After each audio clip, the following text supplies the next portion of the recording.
Hi friends, this is your pal Scott, and today we are going to talk about Echohawk's fantastic analytical data on each edition of Dungeons and Dragons. And so today we're going to talk about basic D&D. All right, so let me give you the numbers. So I'm going to round these up to the nearest tens and the nearest hundreds just to kind of, file the edges off. Here we go. 130 products, okay? 7,600 pages. And if you bought every product, it cost you $1,200.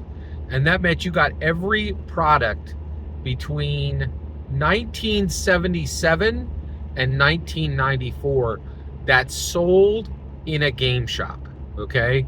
And all those distinctions are important because much of Dungeons and Dragons sold outside of the game shop. There were toys and there were collaborations and product crossovers, things like this, right? So and that has only ramped up to absolutely unbelievable new heights today, right? All right, so let's talk about basic Dungeons and Dragons. Okay, so this is a sliver of Dungeons and Dragons edition. All right. Now, what was my interaction with basic Dungeons and Dragons? I absolutely played basic Dungeons and Dragons, but I played. So let's talk about the early editions of Dungeons and Dragons. As Echohawk is describing it, and I'm gonna do. I intend to cover each one of these, right? He broke it down to original Dungeons and Dragons, basic Dungeons and Dragons, first edition Advanced Dungeons and Dragons, and second edition Advanced Dungeons and Dragons. Okay, so this is where we're, original Dungeons and Dragons. I get that. Like, actually, that's a good. There, early Dungeons and Dragons edition are broken into 4 distinct editions. Okay, in historical academic discussion of Dungeons and Dragons. Okay, so I did play basic Dungeons and Dragons, but I played all of these. I played original Dungeons and Dragons. Now, I started in 1982, but by the time I was done, I played every single edition of Dungeons and Dragons, including these early divisions. I played original, I played basic, I played first edition AD&D, Advanced Dungeons and Dragons, and second edition AD&D. Okay. Okay, so I just wanted to explain that, and like I owned the basic. Now, also, what is basic Dungeons and Dragons? Well, at the most iconic, it is literally the red box. Okay, the original 1980. I think it came out in 1983. 1983 original red box with the red drag. It was a red box with a red dragon, with with a warrior, an adventurer, coming forward, swinging a long sword at the teeth of this red dragon, right? And he's got a shield, sword and board, one adventurer, a fighter, maybe a barbarian, right? Swinging a sword at a Dungeons and Dragons. It's an absolutely iconic image. It has been. And it is literally famous at this point, especially within the D&D community. And it's still famous because that red box has been reprinted like multiple times. It wasn't just printed in 1983.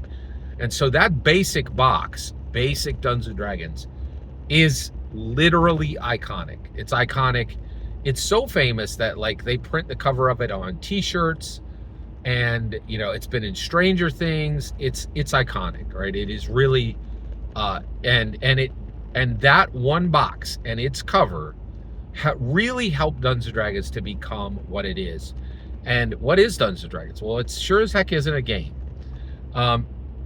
It definitely is a cultural phenomenon. It is, and I think it's even more than that.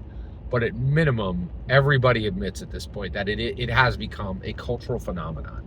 It has burst outside the boundaries of what almost any game in the world has been able to do, right? It has very few peers. So, okay. So let's talk about basic Dungeons and Dragons, okay? This category. And I want to have this discussion within this area, okay? And so this division of original Dungeons and Dragons, basic Dungeons and Dragons, first edition advanced Dungeons and Dragons, and second edition advanced Dungeons and Dragons, who did these divisions matter to? Well, I can tell you right now, they matter to a very distinct group, right? And they matter to a distinct group and to really nobody else. And so let me, actually about two distinct groups. They matter to Dungeons and Dragons business people, okay? So, for instance, original Dungeons and Dragons is cordoned off, and one of the reasons why original Dungeons and Dragons did have a very good reason to be called original Dungeons and Dragons, because it was pure garbage, art, writing, and design. Okay, it was terrible. It had a terrible layout. It had terrible art, and it had terrible organization. But what it didn't have terrible of, so if it had terrible art, terrible writing, and terrible layout, why did it matter? Because it was the most innovative thing that had been seen in literally probably I believe Dungeons and Dragons is the most innovative thing that happened since the Bible, since the Holy Bible. The Bible changed how humans interacted with narrative and identity, right? Born again, sola scriptura, right? Like the way Christians talk about narrative and identity, all of that is sacred. Now, I'm not saying that Dungeons and Dragons is sacred. It's secular. But it really did change how human in a very similar way, it really changed how humans interacted with narrative and with identity in fundamental ways, right? So it was so innovative, it didn't matter that it was so bad in its execution. A lot of people don't remember this, but Twitter was exactly the same. Twitter was pure garbage. The fail whale was up all the time. The site barely worked, right? But the early users were like, this is going to be huge. And they were right. It's decided US elections, right? Like, without a doubt, Twitter has decided US elections. Like, and if you don't understand that, that's on you. You're just not paying attention, right? Like Twitter changed the world, and so did Dungeons and Dragons, right? So, okay, so you have original Dungeons and Dragons, and it's important to understand it was extremely unprofessional, okay? Once it hit, and I mean in a lot of ways, like it was very unprofessional, okay? Once it hit basic Dungeons and Dragons, then they were saying, okay, we know what we're doing now. We're gonna get real artists. We're gonna organize these rules. This is gonna be a real activity, right? Like, I don't like to use the term game. I don't think Dungeons and Dragons is a game. So this is gonna be a real thing, right? And so they did. They put it together. So basic Dungeons and Dragons, that's really when Dungeons and Dragons arrived. Okay.